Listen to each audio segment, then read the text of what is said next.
Comentarios en Twitter son demoledores. Nadie cree en nadie, ni en gobernantes, ni en opositores, en ninguno. No es anhelo de justicia lo que observo, sino sed de venganza. Eso es trágico. El camino para reconstruir el país es largo y espinoso, necesario comenzar a transitarlo. Es un Twitter de hoy del secretario general de la Universidad de Carabobo, o lo que queda de la Universidad de Carabobo, el catedrático Pablo Aure. Bienvenido, Pablo. Hace tiempo que Hola. no hablábamos. Sí, hombre, así es. Sí, estamos así. Ese tweet que coloqué hoy o que escribí hoy en la madrugada es lo que yo veo y es lo que yo siento. Siento una gran decepción. Lamentablemente veo mucha desesperanza. Veo que la gente se preocupa menos por los asuntos políticos y mucho más por los asuntos inmediatos, como es lógico. Y eso yo creo no, estoy convencido que ha sido el producto de estas grandes frustraciones que se han venido acumulando durante estos largos años. Aquí siempre uno cuando se hacen las cosas mal, sobre todo quienes estamos involucrados con el derecho, quienes impartimos derecho, hablamos de justicia, ¿eh? Hablamos de justicia, justicia, dar aquí a cada quien lo que le corresponde y que la justicia la deben aplicar los órganos jurisdiccionales competentes y tal, pero la gente no ve, siento y palpo que la gente no está viendo es la justicia como debería ser, sino como una venganza. Y eso es grave. Cuando se piensa más en los ajustadores de cuenta o en la justicia popular y menos en la justicia jurisdiccional o la justicia de un órgano competente, caramba, las cosas están muy complicadas. Y es que tampoco ha sido en vano o no sé, que se ha perdido la fe en la justicia acá y se ha perdido porque tampoco hay Estado de Derecho en Venezuela. Esa es la simple y llana razón. Y las personas que aparecen como actores políticos tampoco transmiten confianza para, para volver a recuperar la credibilidad y el anhelo de justicia. Primero que hay que recuperar la confianza y la credibilidad, sobre todo en los actores políticos. Pero también pienso yo que ha triunfado una política de la extrema izquierda en general y del Foro de Sao Paulo en particular, que ahora tenga otro nombre, que es aprovechando la democracia y la libertad para opinar, ¿ok? Y tener diferentes partidos y que aparezcan muchos líderes, han incentivado la división. Y nadie tan evidente en eso como Chávez Frías, por ejemplo. Y hay otros más, no solamente Chávez Frías, hay otros más en el mundo. Pero yo creo que también se debe a eso. Unos no se dan cuenta que están jugando para el bando de la narcotiranía al solamente hablar en contra de los diferentes dirigentes de oposición, que los habrá vendidos, no vendidos, buenos, malos, regulares, mediocres, brillantes, como en toda profesión, como en todos los grupos humanos en el mundo entero. Pero, y otros lo hacen a propósito. Y otros lo hacen por eso que tú dices, envidia. Sí, envidia, mezquindad, Napoleón, hay muchas cosas, hay muchas miserias que se han puesto a flote en esta Venezuela destrozada, maltratada. Tú lo dijiste bien, muy bien, que es esta gente del Foro Sao Paulo o estos regímenes totalitarios que se venden como de izquierda y lo que hacen es precisamente orar la moralidad, la moral del ciudadano, fomenta la división, las rencillas, el resentimiento. Y a veces personas caen en eso sin darse cuenta, pero otros caen, es profeso, otros saben que están siendo financiados, es profeso, pero con el barniz de opositor. Entonces, precisamente por esas razones es que la gente no tiene en este momento interés por la política, y lo digo con mucho dolor, te lo vuelvo a repetir, porque a mí me encanta la política, yo vivo la política, yo siento la política, pero como ese, la repetición constante del predicar de los valores, o sea, los valores que debe ser, que es la democracia, que es la libertad, que es la justicia. Y mira que yo vi y todavía la veo, que a veces uno amanece con la empaliza en el piso, ¿ok? Y bueno, y se aferra, no sea la esperanza, o se agarra de un hilito de fe y caramba, no me puedo quedar en el piso, tengo que levantarme, tengo que seguir, no nos pueden vencer. Y de verdad que yo vi las primarias, o las veo, como una manera no de sacar a estos bandidos. Yo estoy claro, yo estoy claro en lo que está ocurriendo, pero sí una manera de organizarnos, que es lo que ha faltado aquí en el país. No estamos organizados y no estamos organizados desde hace rato. Y no estamos organizados porque nos vemos con recelo.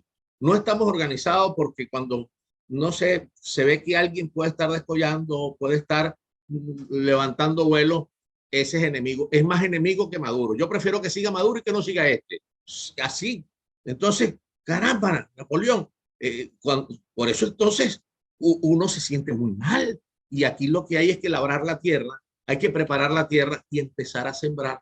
Y sembramos con valores para que ojalá Dios quiere y Dios me dé vida para ver la cosecha. Pero yo estoy como el caballo viejo, que después de esta no hay otra oportunidad, ¿no?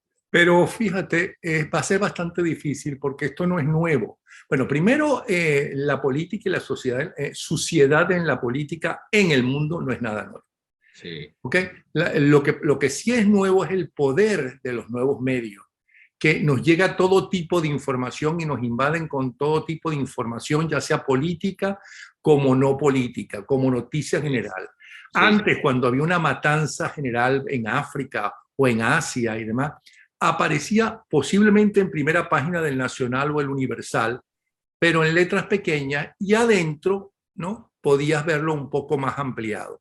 Hoy no, hoy te despiertas o te despiertan con la llamadita para decirte: dos muchachos asesinaron a su maestra porque le puso malas notas, ¿no?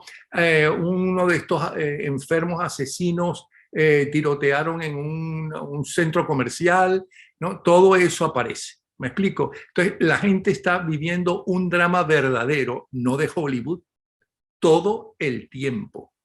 Sí. El muchachito, por ejemplo, aquí hay un colegio cerca donde en esta última semana, la anterior quiero decir, en dos oportunidades diferentes, dos muchachos de dos cursos diferentes dijeron: regreso el lunes para matar a mis compañeros. Y se formó el gran escándalo porque lo puso en su página, ¿no?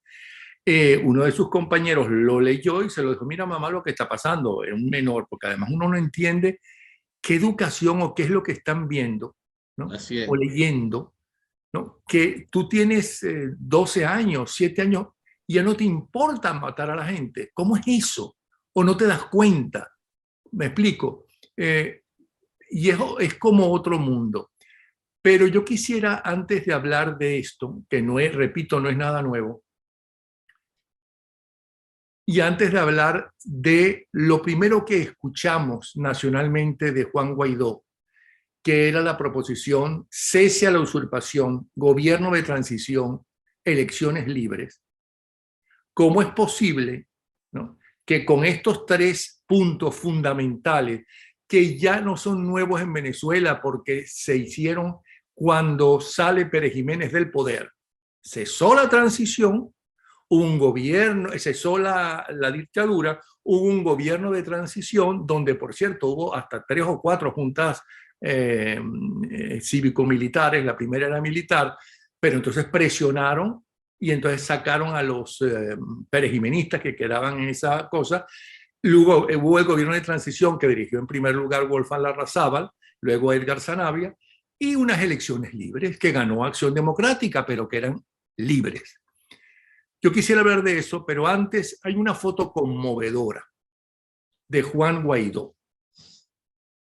que Idania Chirinos la publicó con el nombre de El poder de la soledad, creo que fue, y me recuerda una frase de Lucinchi cuando llegó a la presidencia: no me dejen ser un pobre solitario. ¿Qué es la soledad del poder y cómo hemos hecho? ¿Qué pensará Juan Guaidó de lo que le está pasando? ¿O todavía no tiene conciencia? Porque todo el mundo vivimos rodeados en un globo, ¿no? Creemos que el Mira, resto del mundo es como nosotros, que el, piensa como nosotros, y que los que el, no piensan como nosotros están equivocados. al poder o al que tiene el poder le sobran los aduladores. ¿Ok? Luego que dejan el poder por la vía que sea, lo dejan solo, le pega el sol en la espalda y punto, y ya está. y yo a lo mejor no voy a ser tan benevolente como pueden ser otros, tampoco lo voy a juzgar, pero sí voy a juzgar a quien lo colocó allí, porque no es peor el ciego, sino quien le da el garrote. Yo creo que a Juan Guaidó lo utilizaron como marioneta, ¿ok? Lo colocaron en un momento determinado que sabían de sus limitaciones, y esto es como una gran lección para entender de que en la política, que la política es demasiado seria para colocar allí a personas que no tienen ni idea de cómo comportarse. Y no se lo voy a achacar a su corta edad, no señor, eso no, Perdón, no tiene, pero nada nuevo. Lo no, mismo dijeron la gente que rodeaba a Chávez. No, a ese lo vamos a manejar. Lo que pasa es que sí, Chávez no se dejó manejar por ellos. pero este sí, este no es Mm. que dos. Y después cuando se dio cuenta ya estaba fuera, ya estaba fuera. Se preocupó más él, él y su gente, la gente de ese momento, porque no era su gente, porque él se demostró que no es su gente, la gente de ese momento, la gente que lo colocó como una ficha, se preocupó más por qué.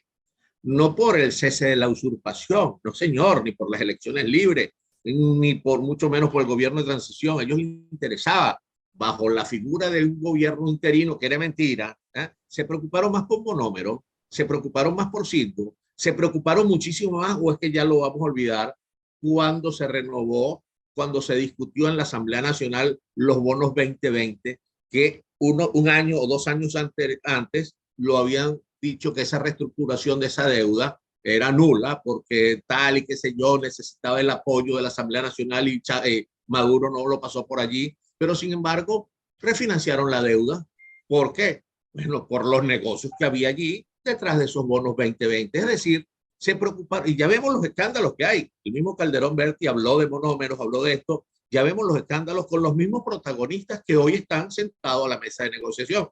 Yo dije, yo no voy a hablar de esa mesa de negociación porque quiero verle como tratar de ver la posibilidad de que se haga unas elecciones al menos libres Ah, de las primarias, con el entendido que te dije hace un rato, que yo estoy clarísimo que esto es un camino tortuoso, que las primarias nos puede servir a nosotros como una manera de organizarnos, pero ya vemos que allí y lo lamento porque yo conozco a los miembros de la Junta Nacional de Primaria o de la Comisión Nacional de Primaria, conozco al menos de referencia y algunas veces de trato cuando él fue decano de la Facultad de Derecho de la Católica, yo era el decano de la Facultad de Ciencias Jurídicas de ¿quién? la Carabobo, Jesús María Casal, Ah, que él es el entonces lo conozco como una persona seria y honesta, pero lamentablemente le dio un plazo de 15 días para fijar cuáles van a ser las reglas de la primaria. Todo indica que está esperando los diálogos de Bogotá, que se entiende o se debería entender que no,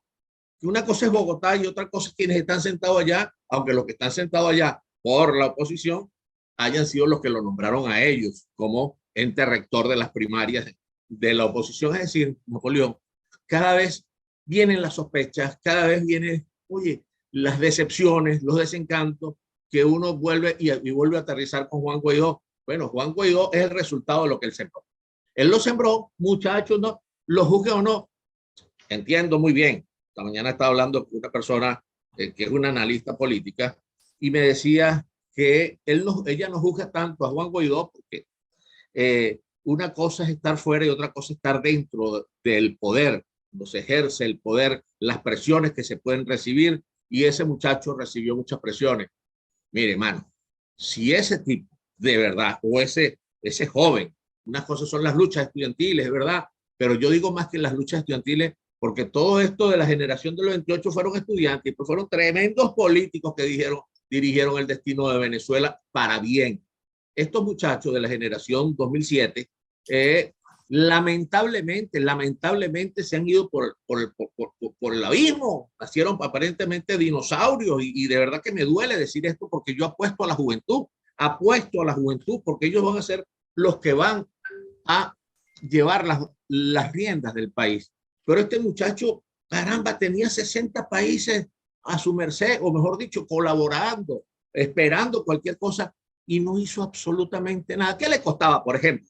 Ponle tú, cuando se asume ese compromiso, aplicar, por ejemplo, invocar el R2P. ¿Qué le costaba al menos que le dijeran que no los países. Ahí vino la famosa frase, es una cosa es pedir la pizza y otra cosa es que no te la lleven. ¿Te No, acuerdas? empieza desde antes.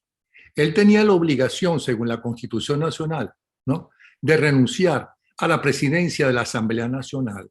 Sí. Y no lo hizo o porque no quiso o porque le presionaron para no hacerlo, porque al fin y al cabo ni siquiera lo juramentaron, ¿no? Entonces, Sí, de un principio lo estuvo en contra. Pero claro. podía él gobernar sin ser el títere o, bueno, no seamos tan fuertes, sin tener La la marioneta, es que máxima presión la de ellos. mira, a lo mejor él tenía a la gente al lado de él. A lo mejor la gente que lo puso no estaban al lado de él, sino al lado de sus intereses. Pero él tenía todo. Yo fui a la juramentación de él allá en Caracas, creo que fue el 23 de enero. Epa, y eso fue, es más, yo lo acompañé a cuando la ayuda humanitaria entraba sí o sí por Cúcuta. Ahí fuimos y la gente estaba, hubo ese día, el 23 de enero previo, hubo, hubo manifestaciones, no solo en Venezuela, en todo el mundo de respaldo. Ahí a los 15 minutos de que él se juramentó ante el pueblo, como sea, ante los ciudadanos, Donald Trump emitió un comunicado manifestándole su apoyo. Por Dios, Napoleón, ponle tú que los tipos que lo pusieron no estaban de acuerdo. Si él tenía el respaldo de la gente, pedir la ayuda, vamos, ayúdenme a lo que dice la Constitución, convocar elecciones en 30 días. Así dice la Constitución. Cuando hay una falta absoluta, se encarga el presidente de la Asamblea Nacional y se deben convocar en 30 días las elecciones para ver si estos diálogos van a seguir existiendo. ¿Tú te imaginas Donald Trump en ese momento, que ya no lo tenemos, que no tenemos a Bolsonaro, que no tenemos a Duque, que no tenemos una cantidad de países que en ese momento estaban respaldando a Venezuela? Mire, hermano, la cosa ahora va a ser más complicada. Bueno, ese muchacho perdió esa oportunidad, perdió la oportunidad de oro. Y bueno, y tuvieron que irse muchos por el Darién, muchos se murieron, ahorita muchos están pagando su penuria, que es lo que uno le ora en Twitter, y eso fue lo que Pero me ese mostró. muchacho o el G4 que manejaba ese muchacho.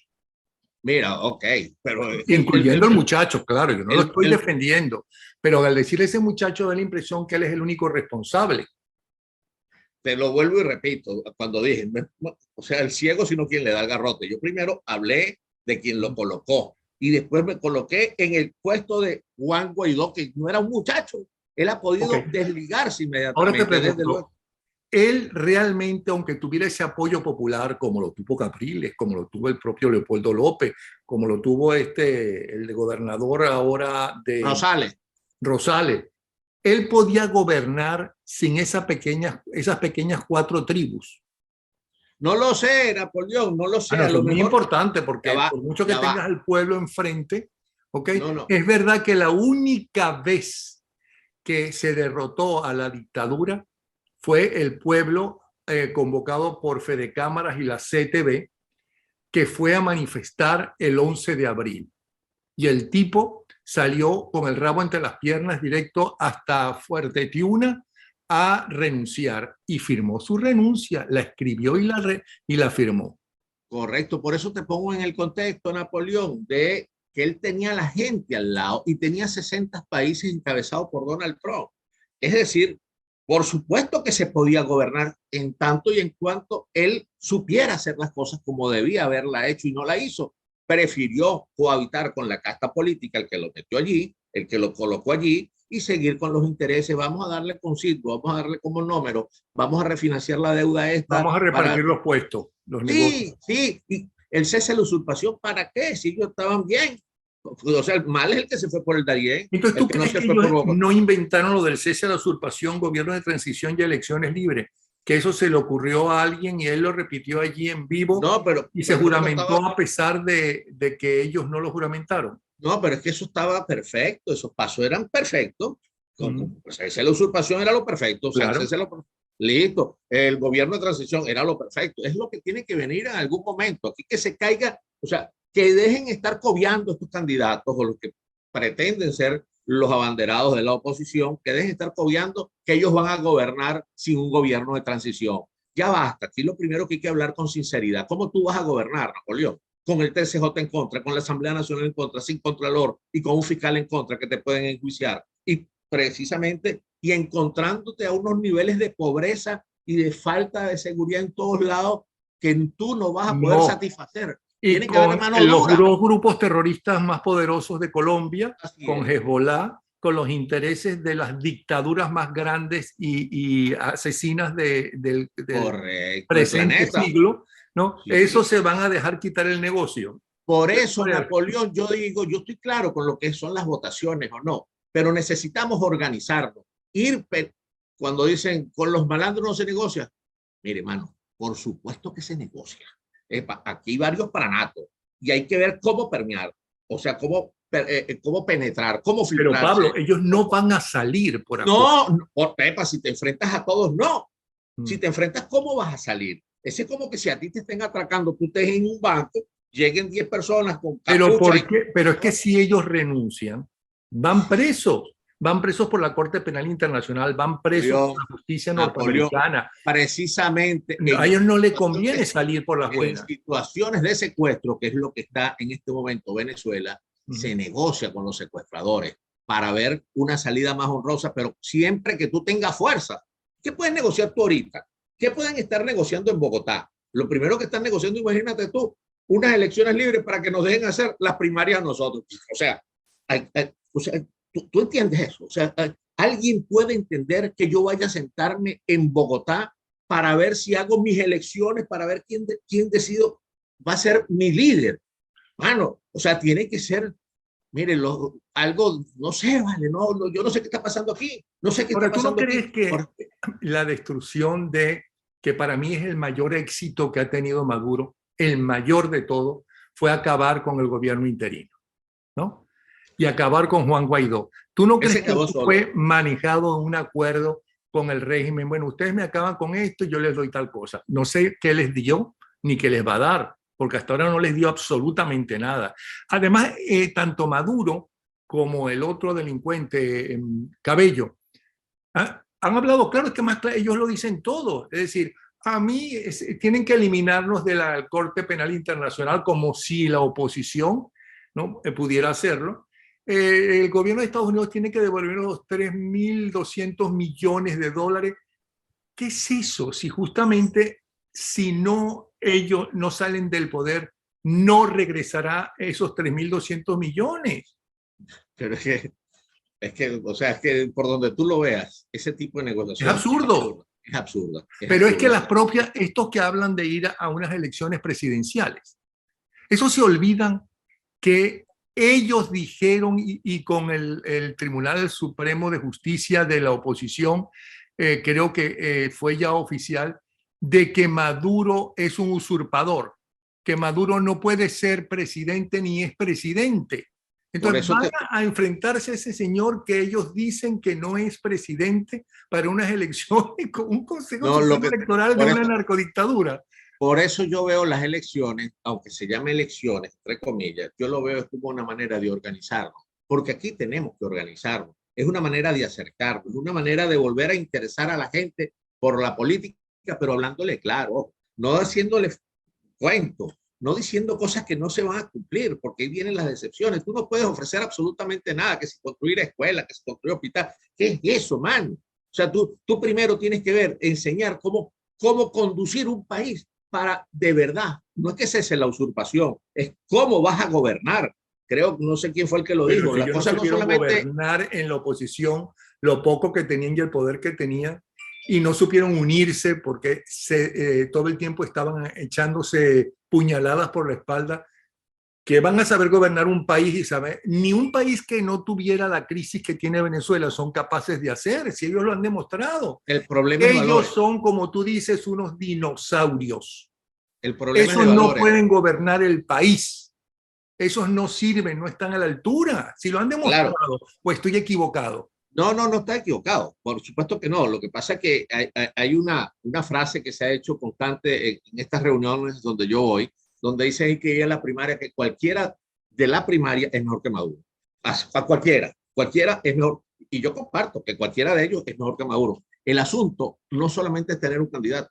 El asunto es si en realidad somos capaces de construir esa verdadera fuerza sin mezquindad, sin egoísmo, que el que resulte triunfador en una primaria, los demás se le vayan a unir a él. O sea, ojo, pero no solamente para presentarse en unas elecciones, entre comillas, sino para saber cómo conducir una fuerza que hay que construirla, que no la tenemos. Napoleón no la tenemos. O es que nos vamos a quedar coba, que estos tipos hacen lo que les da la gana, pero a la luz del, bueno, de todo el mundo que lo vean. Y si no se le agua el ojo, se roban las cosas, metieron preso a esos 50 personas, no sé cuántas personas ya van presas.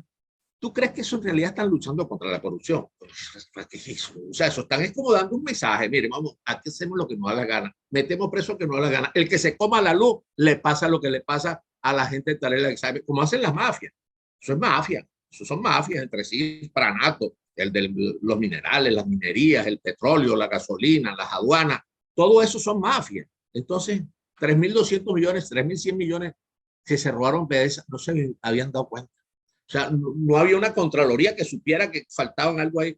Por Dios, Napoleón, ¿quién se va a comer esa coba si tenemos 25 años viendo, pero cómo se llenan los bolsillos? Pero ¿cuál es la salida entonces? ¿Cuál es la salida? Organización. Organización es la salida. Construir las Pero estrategias.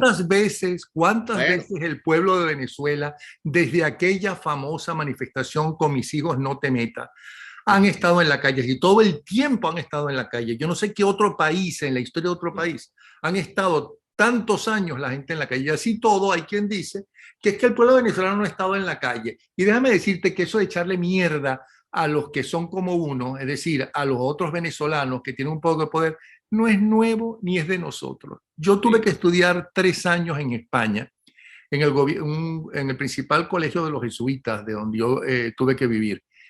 Y recuerdo clarito que el director del colegio, ¿no?, decía, es que mientras los ingleses, hay un inglés que triunfa, los ingleses lo aupan, nosotros los españoles jalamos hacia abajo. Eso está en nuestra sangre. Sí. Él mismo decía, quien inventó la envidia somos nosotros los españoles. Eso lo decía él, ¿no? Está en nuestra sangre envidiar al otro, envidiar a quien sea, que no sea yo. Eso está en nuestra sangre. ¿Cómo cambiar eso? Si con la educación que se recibió, no solamente con la democracia, sino desde antes de la democracia, que fue una tremenda educación, ¿ok? Con Pérez Jiménez, con Delgado Chalbó, con, ¿cómo se llama?, con Medina y demás, no se logró quitarnos eso. Ahora nos lo van a quitar. Pero lo otro es quedarnos y resignarnos y abandonar todo. Entonces, eso es lo que nos queda. O sea, no tenemos más vías. Por eso te digo, el camino es muy largo, tortuoso, espinoso, pero hay que continuar. Mientras tengamos respiración, tenemos que hacerlo. Quienes creemos en la libertad, como todas las divinidades, ¿no? Hay que luchar por ella para que se nos aparezca. Y, bueno, seguir luchando, buscar la manera, no afligirnos. Por supuesto, ojo, es difícil. A lo mejor te lo estoy diciendo de la boca para afuera, ¿no? Como para dar como valor. Pero por supuesto que yo amanezco también muchas veces como deprimido. Oye, quien vive esto, quien padece esto, quien ve cómo se ha deteriorado Venezuela, cuando uno ve jóvenes que llegan a la universidad con poca educación, porque tampoco tienen bachillerato con profesores, y aunque hay muchachos que se destacan extraordinariamente en la actualidad y que están muy apegados a sus principios. Bueno, esos son los muchachos a los cuales yo quiero apostar, y hay que reforzarle esa educación. Y donde quiera que voy, Napoleón, yo tengo un programa, la Secretaría tiene un programa que se llama Programa Regional de Información y Orientación Vocacional. Yo voy a todos los colegios de bachillerato, ojo, del área de influencia de la universidad, que es bastante grande, la Carabobo, Cogede, Taragua, Guárico, bueno, Guárico no, Yaracuy, Falcón, a dictar charlas, no solamente de vocación o vocacionales, sino también de hablar de valores, de todo. Y estas nuevas olas que están apareciendo por allí, que son de contravalores, que la gente nace sin sexo según esa ola, esas cosas las digo también, y incomodan a algunos, pero la gran mayoría se han multiplicado los directores que me invitan a los colegios, porque ellos ven también que hace falta en los valores. Y es la única manera de rescatar cualquier país. No estoy hablando de Venezuela, estoy hablando de cualquier país. porque cuando nosotros no regamos esas semillitas, que son los más muchachos, ahí sí podemos decir que todo está perdido. Pero ¿cuál es la semillita que se regó durante décadas en América Latina para estar América Latina como está, perdida de populista, ¿no? Con gobiernos dictatoriales o semidictatoriales? Bueno, vale, se trastocó, se cambió el rumbo, algún modelo político fracasó y se cambió, porque los modelos políticos yo creo que hay que sustituirlos periódicamente. Se O vendió, renovarlos como pide, reno, por cierto, reno, el reno, poeta Rafael Cadenas en España al recibir el premio Cervantes, así es. Entonces, por eso con es la que nos están, democracia. ¿sabes por qué? Por el predicar. Lo que pasa es que la lucha de estos socialistas o de los izquierdistas son distintas a quienes creemos en la democracia, porque ellos utilizan cualquier método. Nosotros nos cuidamos más de utilizar cualquier método. Ellos no son, ellos utilizan las herramientas de la democracia, como tú lo narraste, para llegar al poder. Luego destruyen esa herramienta o criminalizan esa herramienta para evitar que otros les quite el poder. Pero ellos hacían cosas que no hacemos en la actualidad: el predicar, el visitar, el ir a todas partes, el identificarse con el dolor, no solamente con un tuit, sino estar allí de cara al que está padeciendo algo. Nosotros eso lo hemos olvidado también. Nos hemos deshumanizado, Napoleón. Y por supuesto la gente ve, la gente, aunque Maduro no esté haciendo absolutamente nada por los pobres, al menos los nombra y sigue con ese resentimiento y tal, y qué sé yo, ustedes están así porque le robaron todo. Y hay una, ya aquí no tenemos Radio Caracas, no tenemos ese, o sea, el de por estas calles, o no tenemos el Universal, no tenemos el Nacional impreso, o si lo hay, cuesta mucho. No tenemos los medios de comunicación que podíamos tener antes. Tenemos los medios de comunicación, el Twitter, pero eso no llega a mucha gente. Llega a bastante gente, pero a la gente que nos No, pero interesa no además le... el Twitter es una casa de vecindad. Así es, Cualquiera puede ahí, desde el más brillante hasta el menos brillante, decir lo que piensa. Es más, sí, pero sale una persona hablando, todo un estadista o todo un profesional de cualquier tipo, de cualquier rama, y otro desconocido que no estudió nada de eso, ¿no? Se da el lujo de decir que el otro no sabe nada. sí, sí, sí, claro. Claro que no son todos, es una minoría, pero esa es la minoría que escribe porque necesita hacerse Sí, presente. y es una manera como de descargarse también, descargar algunas frustraciones, algunas Bueno, claro, eso es lo incomodidades. que yo pienso. Ajá. Sí, sí, sí, algunas cosas, pero no hay mejor red social que la comunicación directa. No hay mejor manera de convencer que te vean la cara, Pero que es que el tú te Twitter no es sientes. una comunicación directa y hay mucho cobarde, ¿no? Que cambia su nombrecito para insultar a quien le cae mal o quien no está en su tribu o en su Sí, grupo o que piensa diferente. sí, pero eso es paja. O sea, eso no, eso de verdad, el Twitter lo que me digan, no me digan cuántas cosas no me han dicho por ahí. Eso no, a mí yo no le paro mucho a eso. Te lo citaba como un ejemplo, que esas son las redes que existen actualmente, que ya los medios de comunicación no existen precisamente porque los regímenes de este talante los destruyen Ahora, como Pablo, destruyen todas las instituciones. lo peor es que estamos en una crisis arrechísima como nunca antes, pero más en el peor momento para Occidente. Occidente está en la total decadencia y totalmente invadido por los enemigos de la ideología de Occidente, que fundamentalmente es el grupo humano del globo terráqueo que más se ha humanizado, que más se ha actualizado. Eso no quiere decir que no haya dictadores y asesinos y de todo, pero que están menos radicales y se están aprovechando y están acabando como entendí que el mismísimo Papa dijo, que todo lo que es la idea judio-cristiana, el mundo judio-cristiano, está siendo bombardeado y está perdiendo terreno. Sí, eso obedece una agenda globalista, ¿ok? Una que ya hemos dicho que acabar con las instituciones, acabar con la familia, acabar inclusive con la población, hasta se ha dicho, y por eso vienen estas ideologías de género, ¿ok? Que lo que piensan es controlar inclusive la población que pueda tener en un momento determinado del mundo. Por eso nosotros, no sé, desde acá, que lo mejor es un punto insignificante para el mundo, Venezuela, debemos hacer lo humanamente posible para no cruzarnos de brazos, lo humanamente posible para hacer lo que debemos hacer o creemos que debemos hacer. que yo estoy convencido que algo siempre queda, Napoleón, siempre queda. Todo lo que tú hagas, Napoleón, alguien te escucha y alguien puede seguir el consejo o el ejemplo o lo que tú les estés enseñando. Por eso yo además creo que tengo en el Twitter que de profesión abogado y de vocación docente, porque de verdad uno tiene que ser un educador si uno está preocupado por el futuro. Y te lo digo como papá en este momento. Y de verdad que, bueno, qué te puedo decir yo a ti que tú no sepas? Se lo estoy diciendo a la, no sé, me da como, no sé, una tristeza o una nostalgia de pensar que qué le puedo dejar yo a mis hijos y a mis nietos. O sea que, entonces por eso yo digo, vaya, vamos a ver, hoy amanecí un poco afligido, pero me voy a ir para Los Chorritos, o me voy a ir para Abejuma, o algo tengo que hacer y a alguien le despierto esa, no sé, esa fibra. Pues. Eso es. Pero yo quiero felicitarte porque sí estás dejando muchas cosas, entre ellas esos micros que estás haciendo, ¿no? Diciéndonos y hablándonos un poco de la historia de Carabobo, de Valencia, no solamente a la gente de Valencia y carabobeños, sino a todos los venezolanos.